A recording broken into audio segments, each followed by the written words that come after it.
Assalamualaikum guys. Hari ni kita berada di Kartika Kiara Batik. Okey.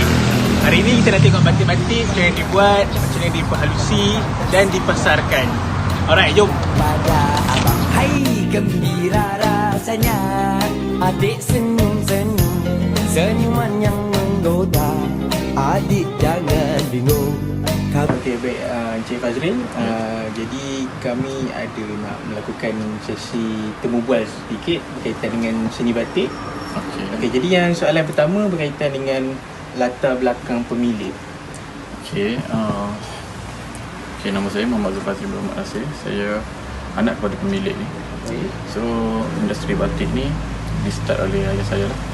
Bos dia dua, untuk mak saya dengan ayah saya. So, dua-dua ni memang betul-betul fully 100% buat batik daripada dulu lagi. So, basically kedai kami dimulakan daripada tahun 1990 ni. So, sampai start daripada situ sampai dah sekarang. Okay. So ayah saya kalau dari segi pendidikan ke apa, memang hanya sekolah biasa saja. Jadi perbuatan batik ni macam mana dia boleh start membuat batik? Salah satu faktor adalah faktor sini memang tempat untuk buat batik.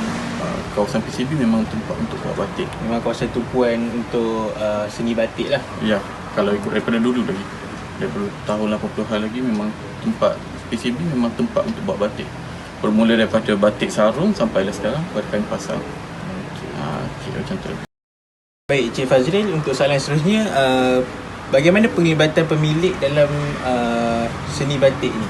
Okey, kalau saya fokus pada ayah saya lah. Baik. Okey, kalau ikutkan daripada ayah saya, memang dia start daripada zero. Start daripada kosong, so dia belajar step by step. So daripada cara daripada datang kain putih, so dia tahu flow, every flow.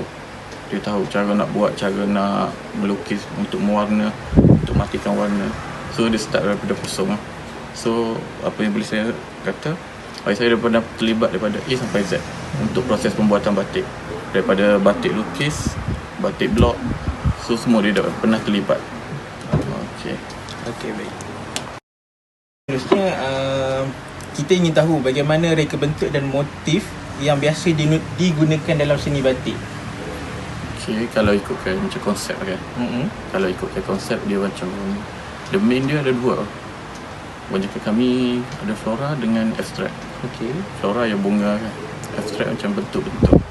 Tapi kalau macam untuk kedai kami tak tekankan sangat untuk konsep dengan motif.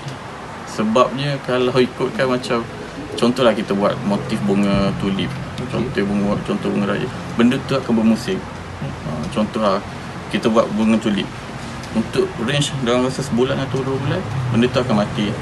Jadi kita buat satu idea yang kita sendiri, iaitu corak flora campur dengan abstrak. Okey, contoh macam itu lah. Kita tengok, macam kita tak stick pada satu konsep. Kita macam ada satu flora dan satu abstrak. Okey, kalau ikut pengalaman lah, kalau yang bermotif ni, benda ni akan mati dan kita tak tahu pula bila benda tu akan berpusing. Tapi kalau corak bunga abstrak, benda ni bertahan lama. So macam contoh bunga abstrak ni, kita boleh kata sejak tahun 90-an lagi, benda tu berpusing.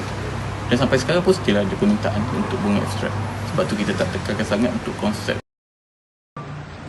Jadi seterusnya, semestinya kita ingin tahu peralatan yang ingin digunakan untuk pembuatan batik. Jadi saya serahkan kepada Encik Fazril untuk menerangkannya.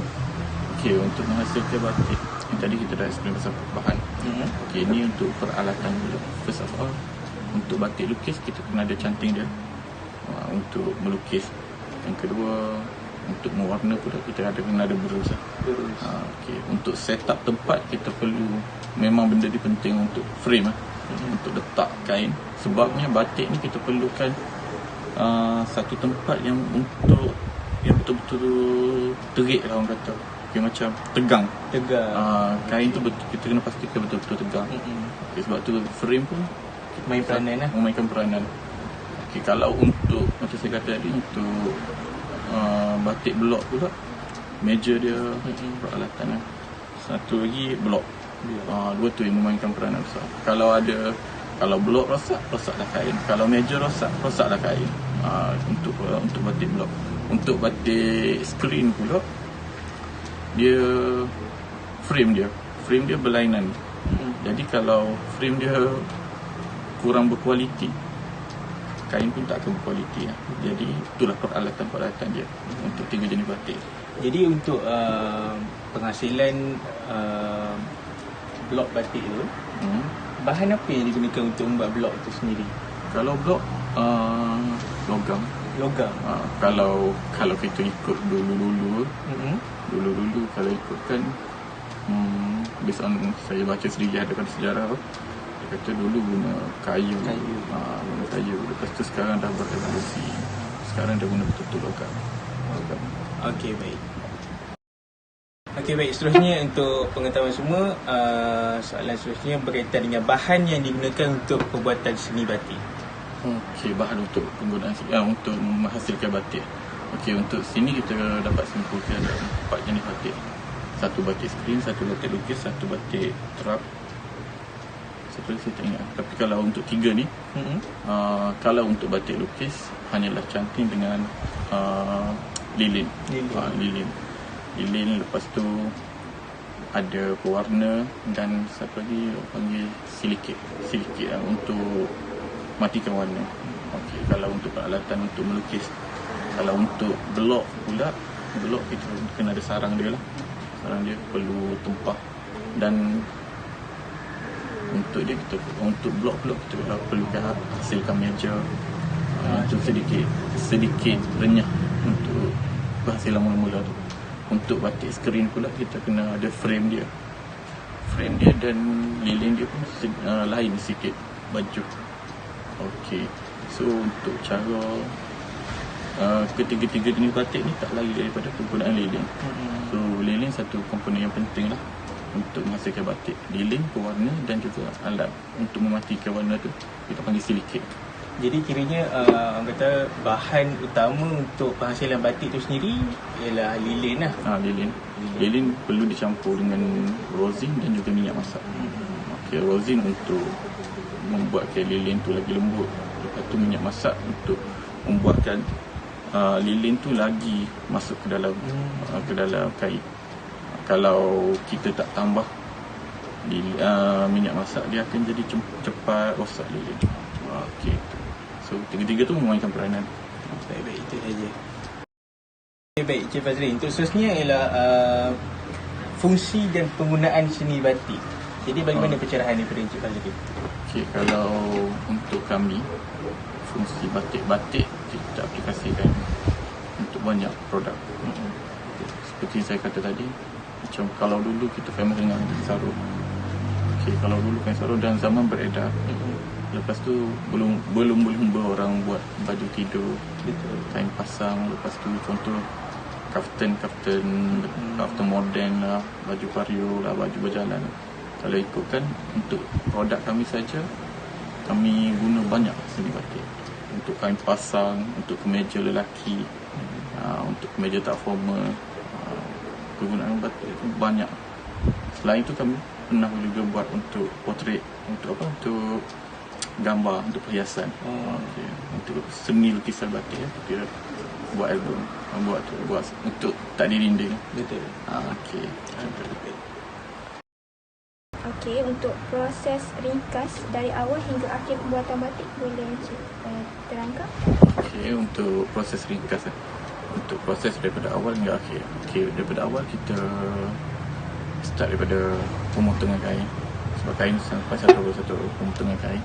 Lepas tu kita akan lukis dan warna. Lepas tu kita akan matikan warna tu. Proses untuk matikan warna tu sangat penting. Sebabnya kalaulah kita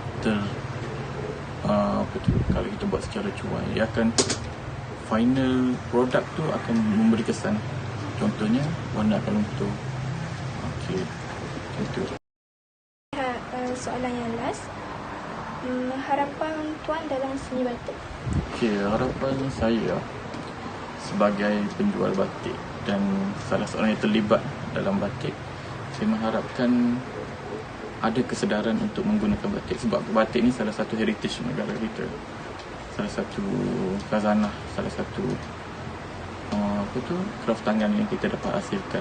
So harapan saya lebih banyak kesedaran untuk golongan muda untuk terlibat dengan batik.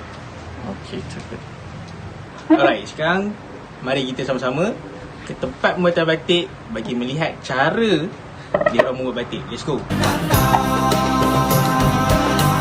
Okey, baik. Sekarang kita berada di tempat pembuatan bagi seni batik di Kartika Tiara Batik. Jadi, mari kita saksikan bagaimana cara pembuatan batik itu sendiri dengan lebih dekat, dengan lebih terperinci. Mari.